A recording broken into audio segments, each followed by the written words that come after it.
freaked me out, I guess, when I was growing up in our household was like, I knew you and Mom prayed, and you should tell me. It's like, God will tell me what's going on. Yep. Like you were like, you used to tell me straight up, like, you can hide stuff, you can do whatever you want, but at the end of the day, I'm gonna find out. Yeah. And the crazy thing was, it was like we nine times out of 10, we would find out. You guys would find out, and you would say, look, we pray, Yep. we hear from God, Yep. He knows everything. Yeah. He's gonna tell us if you're doing something wrong. And just even though that thought of knowing, man, Mom and Dad pray, and Well, yeah, we planted a really good seed in you. It's like, ooh, I ought not to do this because there's a good chance Mom and Dad are going to find out. I knew I could not like sneak off like. Yeah. Like you used to also tell me, it's like, look, I know what alcohol smells like. Yeah. I know what weed smells like. He's like, I've done all the drugs. Right. He's like, I know what it's like. So if you come home and you got that junk in you, I will know. Yeah. I remember that thought would go through my mind as when my friends would do stuff that I knew was against our family rules.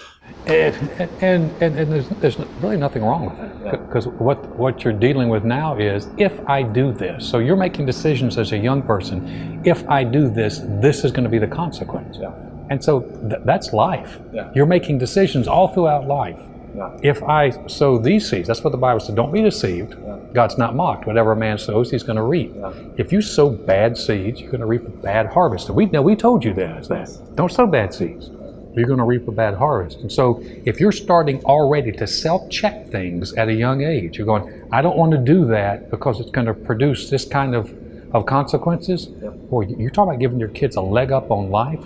That will keep them out of making some really bad decisions. Because it's different when you're the reaper, when there's other reapers out there. I mean, that's, yeah, okay. How do you keep a positive, all right, hold on, let me see if I can answer this question right. Is this another family question? It's another family question. Then we'll roll off family. Okay. How do you keep a positive, spirit-filled kind of environment in a family? Maybe spirit-filled's not the right. How do you keep a positive, God-centered family environment? Well, it was a lot easier when everyone left. when we were empty nesters, it's the easiest thing in the world. I think what's part of your lifestyle is what's going to matter the most. So in other words, there's the old saying, more is caught than taught. Right. And so how you live is what's going to be the biggest influence. Right.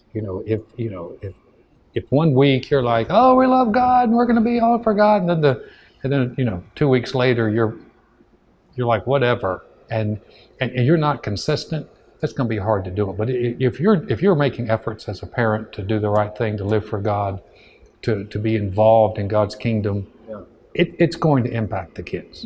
Won't make them make all the right decisions, but it will impact the kids. So in other words, you living it is what creates a positive environment. Yeah. Not something you can go, okay, today is godly day. We're going to read our Bible. No, when you would get up in the morning, what would you see?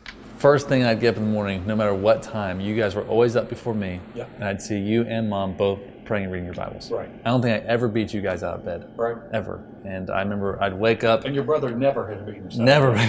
He's never beaten anybody out of bed. But I would see you guys, especially Mom, because she would sit in that chair downstairs in the living room at 5 a.m. You would walk down the steps and there she is. Yep, every single time. And then two, we were at church all the time.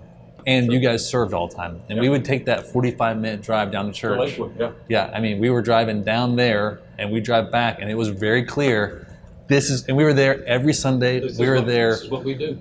Friday night sometimes. This is how we roll. We were there Wednesday. It was like we did church. It wasn't just like it wasn't something that. I know. And it was, honest, I can look back and go, it was a lot. Yeah. But I have no regrets. And now I can't walk into a church and not serve and not be a part of it. It's almost like if I'm just sitting in a church, that's not. I'm kind of fidgeting because you need to be doing something. I need to be doing something. I need to be a part of what God's doing. I guess because too, you guys, even when you were working a job, you had 3 kids. You were. I remember you were at church volunteering a lot. So here's the deal. You can preach all you want. It's what you live that's going to make the greatest impact.